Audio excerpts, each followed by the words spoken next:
guess the first thing we'll get started with is there's basically, in my mind, kind of, I guess, kind of 4 main places that you can hide a transmitter pack, like in general.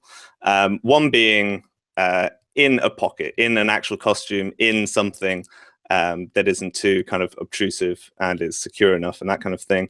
There is around the waist, very classic, small at the back.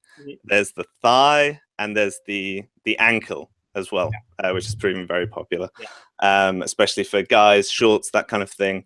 Thighs for more girls and skirts kind of vibe, and then small at the back, I guess, for things like coats or just anything in general. And then obviously putting it in pockets is not usually, I haven't found, it's only if it works, or if people really don't want anything on them. But I guess just give us a rundown, starting from the bottom to the top, I guess. Ankle straps. Yeah, ankle straps, mostly for men.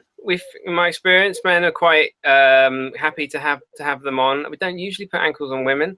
Really handy to have ankle straps. Generally, people forget they're wearing them, which is absolutely the best scenario for radio mics, is for them to wander off set and go, oh, I completely forgot that was on me. So that's great. And ankles are quite, if someone's wearing any kind of trouser, really, unless they're really tight trousers, you can get away with an ankle strap. I've got a thing I use with them. This is the Sound Guys Solutions. Can you see that? The lab palette. I've got green tape on it because we lose these quite a lot. So that helps find it when it's in your pocket or in a bag or something. So you put that on the transmitter like that. And this is the DPA.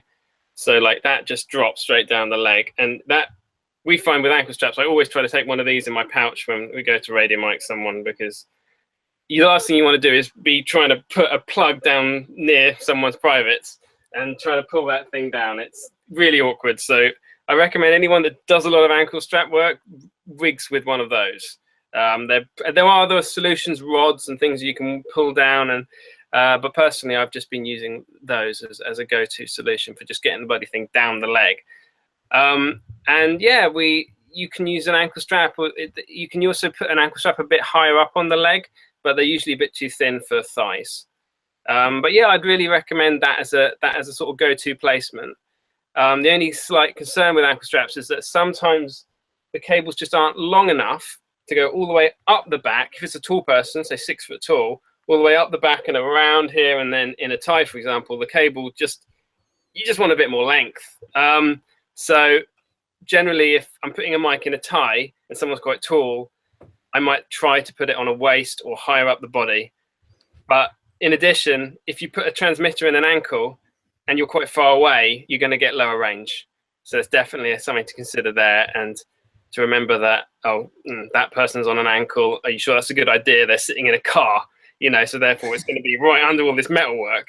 So generally, I go to the ankles as my start point. I was just thinking, like, I'm 6'2", and I think it comes pretty much to my head, which is quite useful. But yeah, getting it around a tie as well. And a lot of people are going, I mean, I guess we'll get onto mounting in a sec, whether you go at the front, at the back, that kind of thing as well.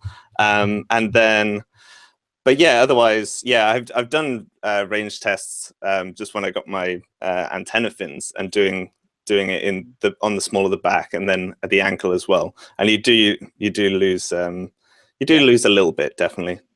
Especially once you add more people into the scenario, and if everyone's wearing ankle mounts, then you need more problems. It definitely affects it. But also, if you're using a thigh strap and someone's sitting down and crosses their legs, it's like you've lost signal almost completely, because you've got just fat surrounding the transmitter aerial. So you can quite often find with transmitters on thighs that they're quite low range as well. So you have to be aware of that as well. But yeah, thigh straps, really important to have in the arsenal.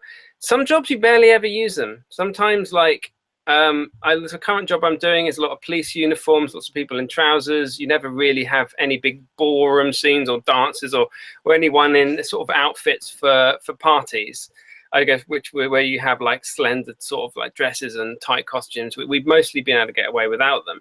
But then occasionally you have jobs where you just need them all the time, and it's usually period jobs. We used them a lot on Peaky Blinders Series 3.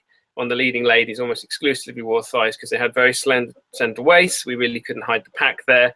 We would give the costume people the strap and the pack and the mic, have it all plugged in and put on sleep, and they would rig it.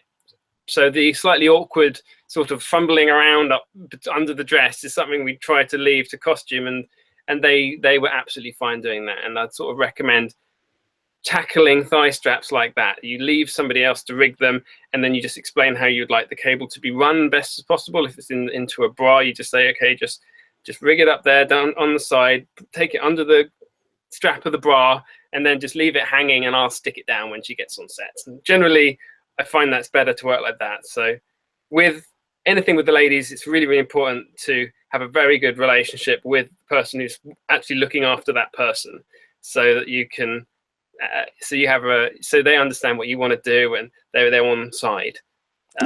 Almost the most important thing about radio mics is not pissing off the costume department. You just definitely that's sort of the beginning of getting good sound. If you annoy them, who's going to want to help you out? If you're in trouble, they're gonna sort of shoot you down if you want to try and improve it or make it. It's like, it's a compromise, but yeah, thigh straps are really handy, and our thigh straps have some features that don't exist on other thigh straps. So check that out. But yeah, I mean, I have one of them here, and basically the what you've done, which is really clever, is just you've got the I don't know how best to describe the kind of plastic nature of it. Not plastic, it's polyurethane. Polyurethane. So that stuff on tights or to hold up leggings or to hold up stockings. So it's totally safe against the skin. So it's a hypoallergenic gripper. So we've just taken a much larger chunk of it and bonded it onto our fabric.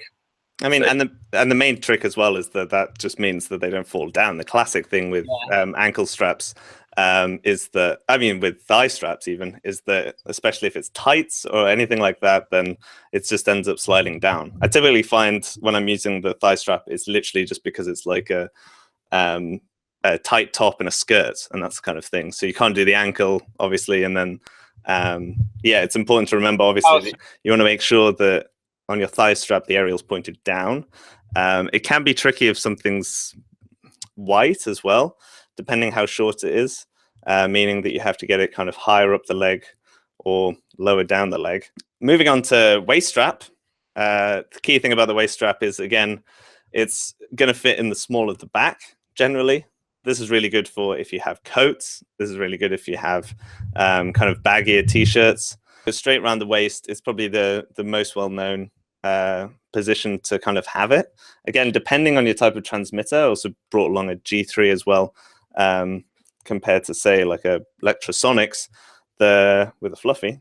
The Electrosonics being much thinner. Again, the thinner your transmitter, the kind of easier it is to hide. So that's essentially going to help with hiding it in the small of the back. G3s can be tricky as well. And also another thing with range about that is antennas, as soon as they start to touch people or anything, basically moisture destroys radio signal. It just absorbs everything. So when you have it on the small of your back, what you want to do is you want to get, you can get like a hush lav, or it's essentially like a little mount specifically for something like a COS 11, because that's the same kind of size as the aerial. So let me just quickly knock one up. And what you can do is you can just get a little mount. This is another little mount, but you can just slide that on. And then if that's staying away from the body, then what you're going to do is actually get a lot more range than if it was on the inside of someone touching them. And you can use multiple ones of these. So you could have one like here, one here, one here. So yeah, that's definitely something to look into, regardless of your miking situation, whether it's a G3 or anything else. Good tip is always making sure that the talent go to the toilet before miking. Can work sometimes. It's always worth a try. Yeah, this is what YouTube kind of thinks is the next best video of mine to watch next. So, it's all about binge watching, right? Netflix, that kind of thing.